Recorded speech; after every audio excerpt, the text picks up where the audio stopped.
프랑스 전체가 발칵 뒤집혔습니다. 로마 공항에서 한국 여권 하나로 VIP 통로를 유유히 빠져나가는 한국인 남성. 그 앞에서 50분간 입국 심사에 묶인 프랑스 고위 인사의 당혹감. 더 충격적인 사실은 이 한국인의 등장에 바티칸 최고위 인사들까지 나서 환대했다는 것입니다. 대체 무슨 일이 벌어졌길래 프랑스 대통령까지 공개석상에서 대한민국을 극찬하며 존경을 표했을까요? 세계를 놀라게 한 한국의 숨겨진 위력, 그 반전 스토리를 지금 시작합니다. 안녕하세요. 저는 프랑스 루아르 계곡에서 평생을 살아온 폴 드몽입니다. 문화유산청에서 40년 넘게 일했죠. 프랑스의 전통과 품격을 지키는데 제 인생을 바쳐왔습니다. 매일 아침 저는 창문을 열고 루아르 계곡의 풍경을 바라봅니다. 수백 년의 역사를 품은 고성들과 포도원들이 석양에 물들 때면 왜 제가 이 일을 사랑하는지 다시 한번 깨닫게 되죠. 은퇴 후에도 자문위원으로 활동하며 가끔 루브르 박물관의 특별 전시회를 위한 고문서 해석 작업을 돕고 있습니다. 손으로 직접 만지고 눈으로 확인하고 경험으로 판단하는 전통적인 방식만이 진정한 문화유산 보존의 길이라 믿습니다. 저녁 무렵 예상치 못하게 딸 레아가 방문했습니다. 평소보다 상기된 얼굴로 중요한 이야기가 있다고 하더군요. 오랜만에 함께 와인 한 잔을 마시며 이야기를 나눴습니다. 아빠, 제가 결혼을 전제로 만나는 남자가 있어요. 물론 기뻤습니다. 레아는 30을 바라보는 나이였고 좋은 사람을 만나길 오랫동안 바래왔으니까요. 그런데 문제는 그 다음이었습니다. 그 사람은 한국 사람이에요. 솔직히 말하자면 한국이 지도상 어디에 있는지도 정확히 몰랐습니다. 아시아? 그래, 아시아긴 한데. 동남아시아 어딘가 아닐까? 중국과 일본 사이? 북한과는 또 어떻게 다른 건지. 그거 동남아 어딘가 아니니? 레아는 한숨을 쉬며 정색했습니다. 아빠, 한국은 동북아시아에 있어요. 서울은 세계적인 도시고 삼성, 현대, LG 같은 세계적 기업들의 본사가 있는 곳이에요. 그 회사들이 한국 기업이라고? 중국 회사인 줄 알았는데. 속으로 놀랐지만 표정은 감추었습니다. 하지만 여전히 의구심이 가득했죠. 그 나라에서 온 사람과 딸이 결혼한다니. 문화적 차이는? 언어는? 음식은? 레아, 넌 착해서 사람을 믿는 버릇이 있지. 하지만 이번엔 아니야. 유럽 시민권을 얻으려는 아시아 청년한테 빠진 거야. 레아는 화를 냈습니다. 그 남자의 이름은 이태민이고 문화재 디지털 보존 분야의 전문가라고 했죠. 디지털 보존이라고? 그게 무슨 보존이야? 컴퓨터로 그림 그리는 장난질 아니니? 진짜 보존은 장인의 손끝에서 이루어지는 거야. 레아의 말에 따르면 그는 예의 바르고 지적이며 자상한 사람이라고 합니다. 하지만 제 눈에는 그저 우리 세계 바깥에서 온 낯선 존재일 뿐이었습니다. 진짜 문화 보존 방식도 모르는 컴퓨터 장난꾼에 불과했죠. 아빠, 태민을 한 번만 만나보세요.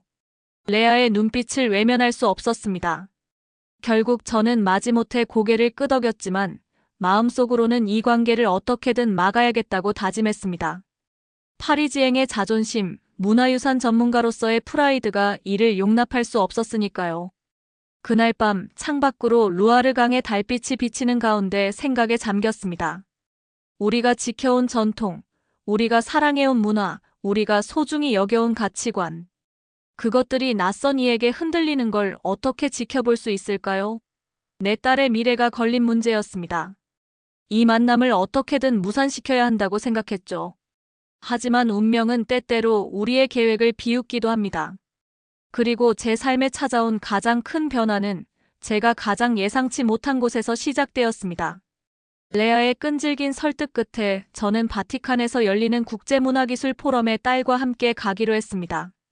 프랑스 문화유산청 자문위원으로서 매년 참석하는 행사였죠. 아빠, 태민도 이번 포럼에 초청받았어요.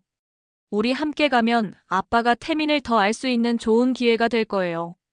처음에는 그저 핑계라고 생각했습니다.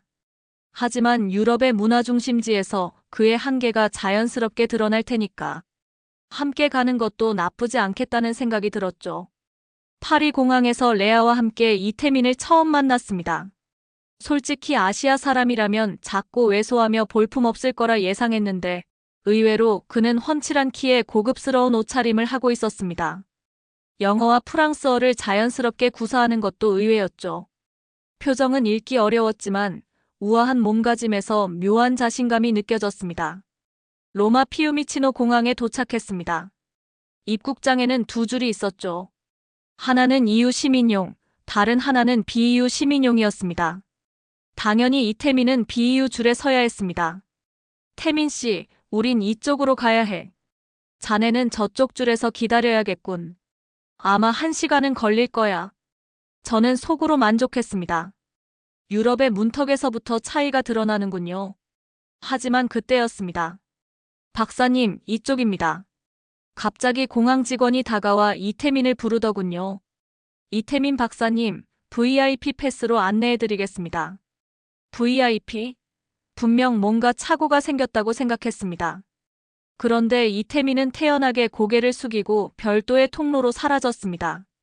우리는 그저 EU 시민임에도 50분을 줄에 서야 했습니다. 입국장 안쪽에서 이태민은 이미 VIP 라운지에서 차를 마시고 있었습니다. 그리고 그의 가슴엔 기조연설자라는 VIP 배지가 붙어 있었습니다. 레아는 자랑스러워 보였지만 저는 혼란스러웠죠. 태민 씨, 그게 무슨 배지야? 아, 이번 포럼에서 발표를 맡게 되어서요. 작은 세션이니 별것 아닙니다. 겸손하게 말했지만 그의 배지는 분명 메인 행사의 기조연설자를 가리키고 있었습니다.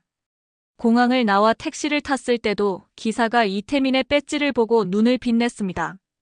포럼 참석자시군요.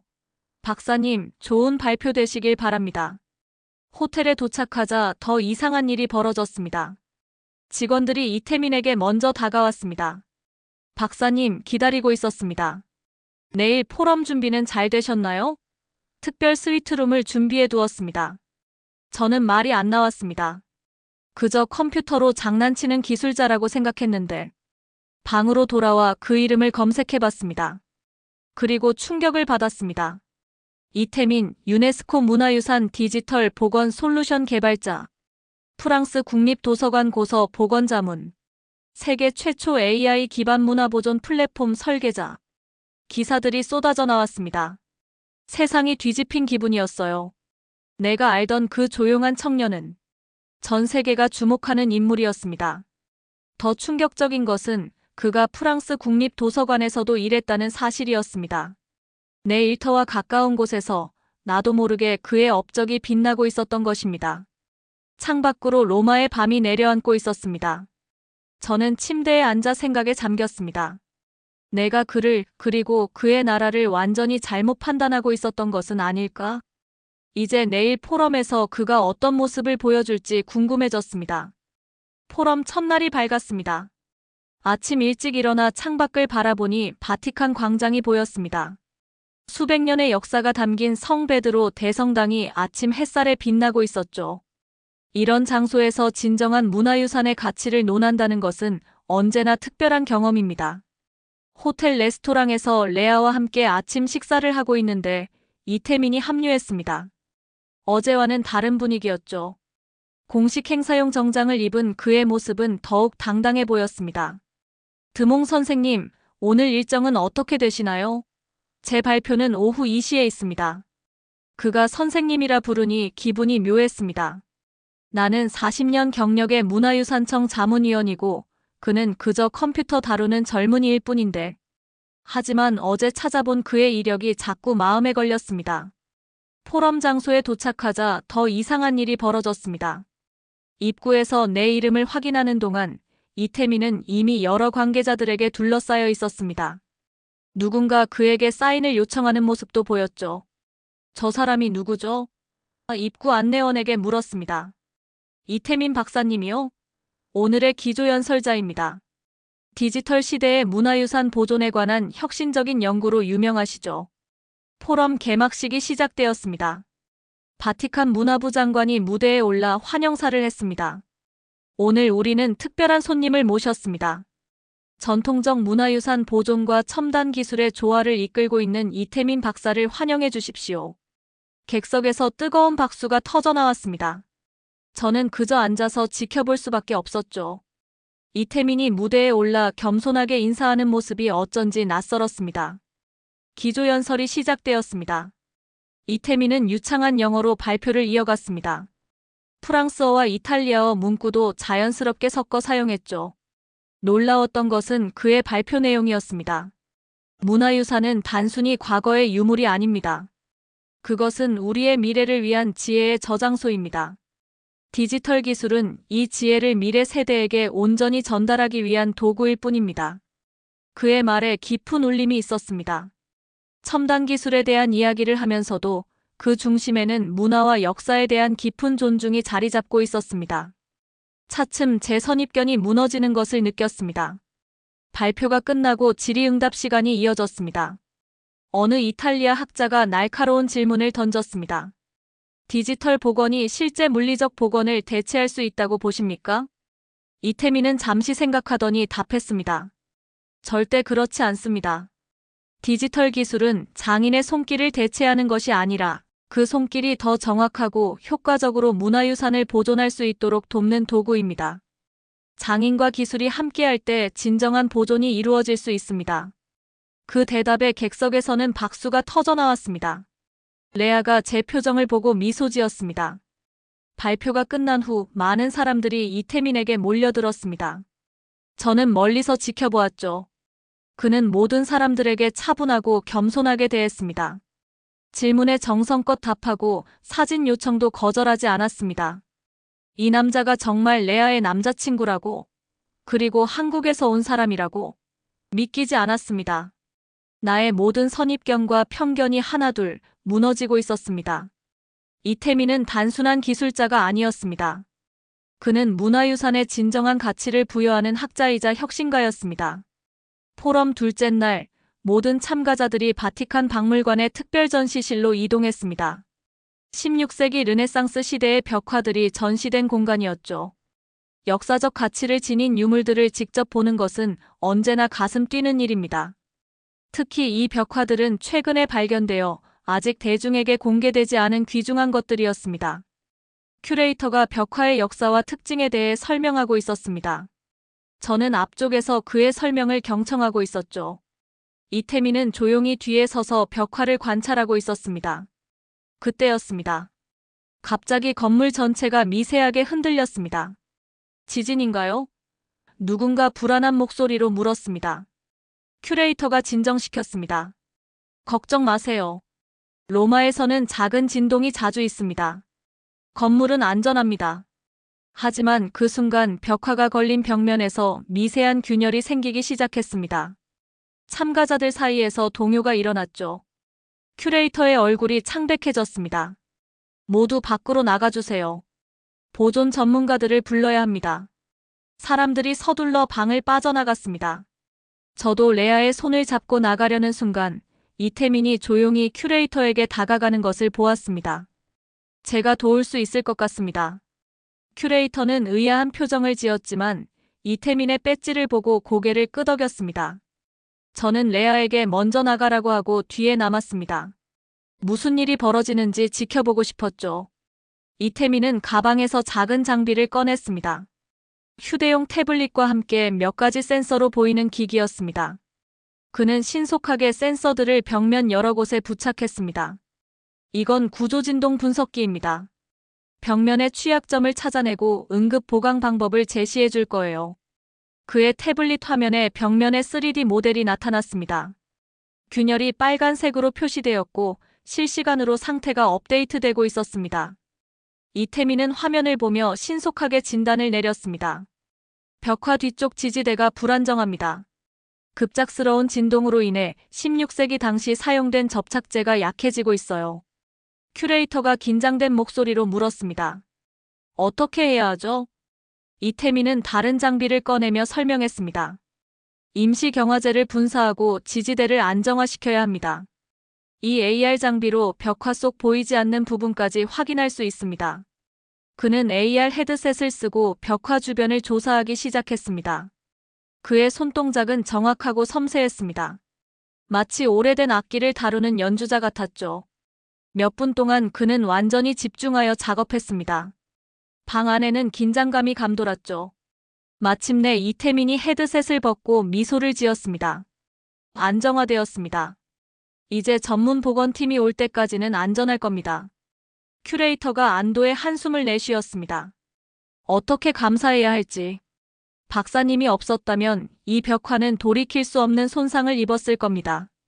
사람들이 다시 방 안으로 들어오기 시작했습니다.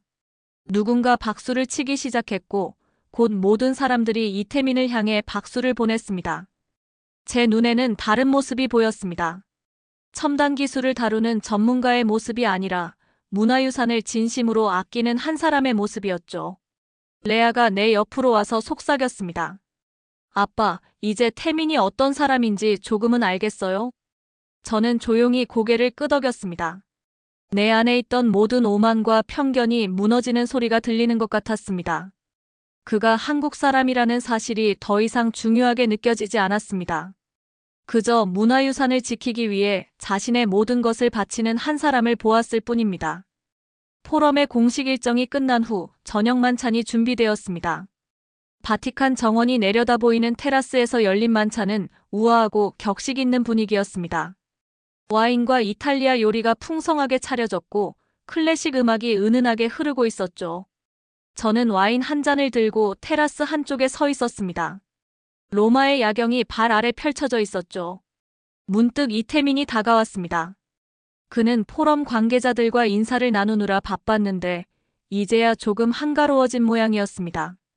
드몽 선생님, 와인 한 잔 하시겠습니까? 그가 새 와인잔을 건네며 물었습니다. 우리는 나란히 서서 로마의 야경을 바라보았습니다. 어색한 침묵이 흘렀죠. 처음으로 단둘이 대화를 나누는 상황이었습니다. 벽화 사고 때 대단했어요. 어떻게 그런 기술을 개발하게 됐나요? 제가 먼저 입을 열었습니다. 이태민은 잠시 생각에 잠기더니 조용히 말했습니다. 사실 개인적인 이유가 있습니다. 그의 목소리에서 감정이 느껴졌습니다. 저는 더 이상 질문하지 않았지만 그가 계속 이야기했습니다. 제 아버지는 한국의 시골에서 문화재 보조 일을 하셨습니다. 작은 절의 문화재를 관리하는 일이었죠. 어느 날 실수로 석불 조각을 떨어뜨리고 말았습니다. 이태민의 눈빛이 먼 곳을 바라보는 듯 했습니다. 그 석불은 비록 국보급은 아니었지만 지역 문화재였습니다. 아버지는 그 죄책감에 일을 그만두셨고 그 후로 늘 우울해하셨죠. 그의 이야기에 저도 모르게 공감이 되었습니다. 문화유산을 다루는 사람이라면 누구나 가질 수 있는 두려움이니까요. 그 일을 어릴 때부터 지켜봤습니다. 아버지의 손길은 항상 조심스럽고 정성스러웠는데 단 한 번의 실수로 모든 것을 잃으셨죠. 그 이후로 제 꿈은 아버지 같은 분들의 손을 도와주는 기술을 만드는 것이었습니다. 저는 그의 이야기에 깊은 인상을 받았습니다. 기술자라 생각했던 그가 사람의 상처를 보듬는 사람이었습니다. 그렇게 시작된 연구가 지금의 기술로 발전했군요. 제가 말했습니다. 이태민이 고개를 끄덕였습니다. 디지털 기술은 실수를 용납합니다. 잘못되면 되돌릴 수 있고 여러 번 시도할 수 있죠. 하지만 실제 문화재는 그렇지 않습니다. 한 번의 실수가 수백 년의 역사를 파괴할 수 있어요. 그 말에 저는 아무 말도 하지 못했습니다. 제가 그동안 디지털 기술을 얕잡아 본 것이 부끄러워졌습니다. 아버지는 지금 어떻게 지내세요? 제가 물었습니다. 여전히 시골에 계십니다. 제가 개발한 기술로 지역 문화재를 복원하는 프로젝트를 작게 시작하셨어요. 다시 웃음을 되찾으셨죠. 우리는 잠시 침묵 속에 서 있었습니다. 그 침묵이 이상하게도 편안하게 느껴졌습니다. 이태민 씨, 레아와는 어떻게 만났나요? 궁금했던 질문을 드디어 했습니다. 파리 국립도서관에서 고문서 디지털화 프로젝트를 진행할 때였습니다. 레아가 그곳에서 보조 큐레이터로 일하고 있었죠. 그녀의 문화유산에 대한 열정과 지식에 깊은 인상을 받았습니다. 그의 눈이 레아를 찾아 빛났습니다. 레아는 다른 손님들과 이야기를 나누고 있었죠. 그 눈빛에서 진심을 느낄 수 있었습니다. 드몽 선생님, 저는 레아를 정말 사랑합니다. 그리고 선생님의 일과 업적도 항상 존경해왔습니다. 그 말을 듣는 순간 제 마음속 어딘가가 움직였습니다. 그동안 쌓아온 벽이 조금씩 허물어지는 느낌이었습니다. 아직 완전히 받아들일 준비는 되지 않았지만 적어도 이제 이태민을 한 사람으로 보기 시작했습니다. 다음 달에 제가 한국에서 특별 프로젝트를 진행합니다. 그때 레아도 함께 방문할 예정인데 선생님도 와주신다면 영광이겠습니다. 제 나라를 보여드리고 싶습니다. 이태민의 제안에 저는 잠시 망설였습니다. 프랑스로 돌아가 일정을 조정하고 준비할 시간이 필요했지만 이제는 그의 세계를 더 알아가고 싶다는 생각이 들었습니다. 고려해보지요. 일정을 확인해봐야겠군요. 한 달 후 저는 스스로도 놀라운 결정을 내렸습니다. 한국행 비행기에 몸을 실은 것이죠. 처음에는 망설였지만 레아의 행복을 위해서라도 이태민의 나라를 직접 보고 싶었습니다. 은퇴 후 여유로운 생활을 하고 있었기에 시간은 충분했습니다. 아빠, 비행기에서 잘 주무셨어요? 레아가 물었습니다. 사실 한국까지의 11시간 비행은 생각보다 길었습니다. 그래도 이태민이 준비해준 1등석 덕분에 편안하게 올 수 있었죠. 괜찮았어. 근데 그 동양 어딘가의 나라가 어떤 모습일지 궁금하군. 레아는 제 말에 그저 미소만 지었습니다. 처음 발을 디딘 인천국제공항은 완전한 충격이었습니다. 제가 상상했던 아시아의 혼잡하고 낡은 공항은 어디에도 보이지 않았습니다. 대신 눈앞에 펼쳐진 것은 마치 미래의 건축물 같은 거대하고 세련된 터미널이었습니다. 이게 공항이라고? 저는 입을 다물지 못했습니다. 천장은 높게 솟아있고 전면 유리창을 통해 자연광이 들어왔습니다. 전광판들은 소음 없이 부드럽게 정보를 표시했고 로봇 안내원이 여행객들을 도와주고 있었습니다. 심지어 화장실은 파리의 고급 호텔보다 깨끗했습니다. 아빠, 인천공항은 17년 연속 세계 최고 공항 서비스상을 받은 곳이에요. 이태민이 우리를 맞이하러 왔고 기다리고 있던 고급 전기차로 안내했습니다. 공항에서 서울로 향하는 고속도로는 완벽하게 정비되어 있었고 주변 경관은 깨끗하게 관리되어 있었습니다. 이 고속도로 아래로 자율주행 버스 전용 도로가 있습니다. 이태민이 설명했습니다. 지하철로는 갈 수 없는 곳까지 연결하는 시스템이죠. 프랑스에서는 아직 논의 중인 기술인데 제 말이 저절로 나왔습니다. 서울에 들어서자 제 눈을 의심했습니다. 끝없이 늘어선 고층 빌딩들은 모두 미래지향적 디자인으로 빛나고 있었습니다. LED 조명이 건물 외벽을 화려하게 장식하고 있었고 도로 위 디지털 표지판들은 실시간 정보를 제공하고 있었습니다. 이게 서울이라고요? 제가 알던 동남아시아와는 전혀 다른데요. 이태민이 웃었습니다. 한국은 동북아시아에 있습니다, 선생님. 그리고 이건 서울의 일부분일 뿐이에요. 우리는 강남 중심부의 호텔에 도착했습니다. 객실에 들어서자 창밖으로 펼쳐진 서울의 야경에 숨이 막혔습니다. 파리의 야경은 로맨틱하고 고풍스럽다면 서울의 야경은 미래에서 온 듯한 화려함이 있었습니다. 건물들은 마치 살아있는 듯 색을 변화시키며 빛났고 한강을 따라 이어진 조명은 마치 별자리처럼 아름다웠습니다. 루브르 박물관이 있는 파리보다 이곳이 더 현대적이라니. 저도 모르게 중얼거렸습니다. 다음 날 이태민은 우리를 데리고 서울 투어를 시작했습니다. 경복궁의 웅장함 앞에서 감탄했고 그 옆에 자리한 국립현대미술관의 첨단 전시 시스템에 또 한 번 놀랐습니다. 특히 충격적이었던 것은 디지털 복원 전시였습니다. 파손된 유물이 AR 기술로 완벽하게 복원되어 관람객들에게 보여지고 있었습니다. 프랑스에서는 상상도 못할 기술이에요. 제가 감탄했습니다. 점심에는 전통시장을 방문했는데 그곳에서도 놀라움의 연속이었습니다. 전통 음식을 파는 노점상들이 모두 태블릿과 디지털 결제 시스템을 사용하고 있었고 외국인을 위한 실시간 번역 서비스까지 제공하고 있었습니다. 우리나라는 전통을 소중히 여기지만 그것을 현대화하는 데 두려움이 없습니다. 이태민이 설명했습니다. 저녁에 우리는 이태민의 부모님 댁으로 향했습니다. 서울 외곽의 평범한 아파트였지만 내부에 들어서자 최신 스마트홈 시스템이 갖춰져 있었습니다. 이태민의 부모님은 현관에서 우리를 기다리고 계셨습니다. 정중하게 고개를 숙이며 인사하셨죠. 먼 길 오시느라 고생 많으셨습니다. 그 순간 저는 문득 깨달았습니다. 제가 얼마나 무지했는지, 그리고 제 자부심이 얼마나 근거 없는 것이었는지를. 이곳은 제가 상상했던 아시아의 어느 나라가 아니었습니다. 이곳은 어쩌면 프랑스보다 더 앞서가고 있는 나라, 대한민국이었습니다. 이태민의 부모님 댁에서의 저녁 식사는 특별했습니다. 작은 아파트였지만 정갈하게 차려진 한국 전통 음식들이 테이블 위에 가득했습니다. 처음 보는 음식들이 대부분이었지만 그 정성과 깊이가 느껴졌습니다. 드몽 선생님, 저희 음식이 입에 맞을지 모르겠습니다만. 이태민의 어머니가 말씀하셨습니다. 아닙니다. 정말 맛있네요. 놀랍게도 진심이었습니다. 처음에는 낯선 향신료와 양념이 어색했지만 맛보면 맛볼수록 깊은 맛이 느껴졌습니다. 특히 된장찌개라는 음식은 프랑스의 시골 수프를 연상시키는 친근함이 있었죠. 식사 중에 이태민의 아버지는 조용히 이야기를 꺼내셨습니다.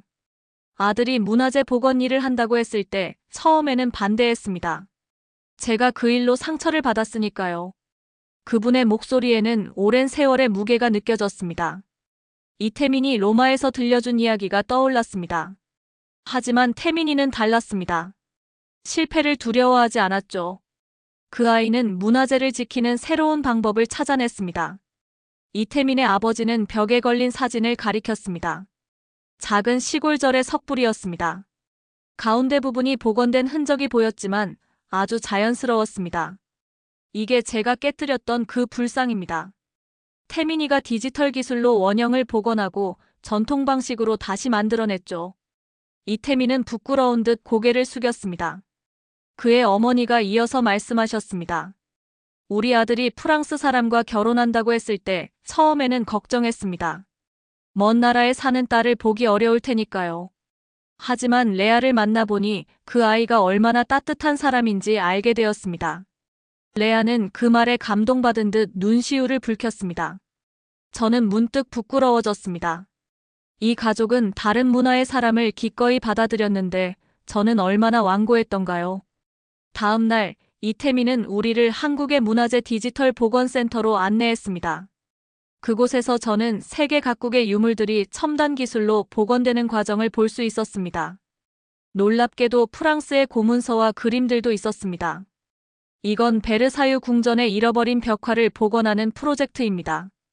이태민이 설명했습니다. 17세기의 기록만으로 원형을 추정해서 재현하고 있죠. 프랑스 문화유산청에서 40년을 일하며 한 번도 보지 못한 혁신적인 방법들이 여기에 있었습니다. 세계 각국의 전문가들이 함께 일하고 있었고 그 중심에 한국의 기술이 있었습니다. 서울에서의 마지막 밤, 우리는 한강이 내려다 보이는 레스토랑에서 저녁을 먹었습니다. 유리창 너머로 보이는 서울의 야경은 여전히 압도적이었습니다. 이태민 씨, 정말 놀라운 나라에서 자랐군요. 제가 말했습니다. 한국에는 아직 부족한 점이 많습니다. 하지만 우리는 늘 더 나아지려고 노력하죠. 그가 겸손하게 대답했습니다. 저는 깊은 숨을 들이쉬고 마음속에 품고 있던 말을 꺼냈습니다. 자네를 오해했네. 그리고 자네 나라 역시 마찬가지야. 내 오만과 무지로 자네와 자네 문화를 제대로 보지 못했어. 이태민은 진지한 눈빛으로 저를 바라보았습니다. 이제야 마음으로 받아들일 수 있을 것 같네. 레아를 잘 부탁하네. 이태민은 조용히 고개를 숙였습니다. 레아는 눈시울을 붉혔고 우리 셋은 그렇게 마음으로 가족이 되었습니다. 한국을 떠나기 전날 밤 호텔 창문을 통해 서울의 밤하늘을 바라보며 생각했습니다. 내가 얼마나 세상을 좁게 보고 있었던가. 한국에서 돌아온 지 2달 후 파리에서 국제문화유산 포럼이 열렸습니다. 프랑스 문화유산청이 주최하는 이 연례 행사는 세계 각국의 전문가들이 모이는 자리였습니다. 은퇴한 후에도 자문위원으로 초대받았기에 저는 이 행사에 참석했습니다. 올해의 주제는 디지털 시대의 문화유산 보존이었습니다. 한국에서의 경험 이후로 이 주제가 더욱 특별하게 느껴졌습니다. 자리에 앉아 기조연설을 기다리는데 아직도 한국의 기억이 생생했습니다. 서울의 현대적인 모습, 이태민의 부모님 댁에서의 따뜻한 저녁 식사, 그리고 문화재 디지털 복원센터에서 본 놀라운 기술들. 사회자가 무대에 올라 첫 연설자를 소개했습니다. 오늘 기조연설을 맡아주실 분은 폴 드몽 선생님입니다. 프랑스 문화유산청에서 40년간 근무하신 분으로 최근 동아시아 문화유산 보존 기술에 관한 연구를 진행하셨습니다. 저는 깜짝 놀랐습니다. 원래 계획에는 없던 일이었죠. 하지만 경험이 많은 발표자로서 저는 당황하지 않고 무대에 올랐습니다. 준비된 연설문은 없었지만 마음에서 우러나오는 말들이 있었습니다. 여러분, 오늘 제가 이 자리에서 말씀드릴 내용은 제가 40년간 문화유산청에서 배운 것들이 아닙니다. 청중들이 궁금한 표정으로 저를 바라보았습니다. 지난 2달 전, 저는 한국이라는 나라를 방문했습니다. 솔직히 말씀드리자면 그 전까지 저는 한국에 대해 거의 알지 못했습니다. 동아시아의 작은 나라, 그 정도로만 생각했죠. 저는 잠시 호흡을 고르고 계속했습니다. 하지만 제가 본 한국은 완전히 달랐습니다. 고층 빌딩들, 첨단 기술, 그리고 가장 중요한 것은 전통과 현대가 조화롭게 공존하는 모습이었습니다. 스크린에는 제가 한국에서 찍은 사진들이 나타났습니다. 경복궁의 웅장한 모습, 바로 옆에 자리한 현대적인 건물들, 디지털 기술로 복원 중인 문화재들. 나는 한국에서 배웠습니다. 문화란 과거를 복원하는 일이 아니라 미래를 기억하는 일입니다. 그 말에 청중들 사이에서 작은 박수 소리가 들렸습니다. 우리 프랑스는 오랫동안 문화유산의 보존에 있어서 세계를 선도해왔다고 자부했습니다. 하지만 우리는 어쩌면 너무 전통에 집착한 나머지 발전의 기회를 놓치고 있었는지도 모릅니다. 저는 객석에 앉아있는 레아와 이태민을 바라보았습니다. 둘 다 놀란 표정이었지만 레아의 눈에는 자랑스러움이 담겨 있었습니다. 한국은 전통을 소중히 여기면서도 미래를 향해 나아가는 방법을 알고 있습니다. 그들의 문화유산 디지털 복원 기술은 세계 최고 수준입니다. 그리고 이를 가능하게 한 사람 중 한 명이 바로 제 사위가 될 이태민 박사입니다. 청중들의 시선이 이태민에게 향했습니다. 그는 부끄러운 듯 고개를 숙였지만 그의 눈빛에서 자부심을 읽을 수 있었습니다. 기술로 과거를 지키는 사람, 진심으로 전통을 이어가려는 사람. 그가 바로 저희 가족의 일원이 되었습니다. 그를 통해 저는 한국이라는 나라와 그 문화의 우수성을 배웠습니다. 저는 연설의 마지막을 향해 목소리를 높였습니다. 오늘 이 자리에서 저는 개인적인 희망을 나누고 싶습니다. 미래에 우리 프랑스의 전통적인 보존 기술과 한국의 첨단 디지털 기술이 함께한다면 세계 문화유산 보존의 새로운 장을 열 수 있을 것입니다. 우리가 서로의 강점을 인정하고 배울 때 진정한 문화 교류가 시작됩니다. 뜨거운 박수가 터져나왔습니다. 저는 무대에서 내려와 레아와 이태민에게 다가갔습니다. 레아는 눈물을 글썽이며 저를 안았고 이태민은 고개를 숙여 존경을 표했습니다. 그날 저녁 포럼 리셉션에서 문화유산청 현 청장이 저에게 다가왔습니다. 드몽 선생님, 한국과의 협력 가능성에 대해 더 자세히 이야기해 주시겠습니까? 정말 흥미로운 제안이었습니다. 저는 미소 지었습니다. 변화는 이미 시작되고 있었습니다. 그리고 제 마음속에는 한 나라의 이름이 깊이 새겨졌습니다. 처음에는 무시했던, 알지 못했던, 그러나 이제는 가장 존경하는 나라의 이름. 대한민국. 이제는 내가 가장 자랑스럽게 말할 수 있는 이름입니다. 오늘 사연 어떠셨나요?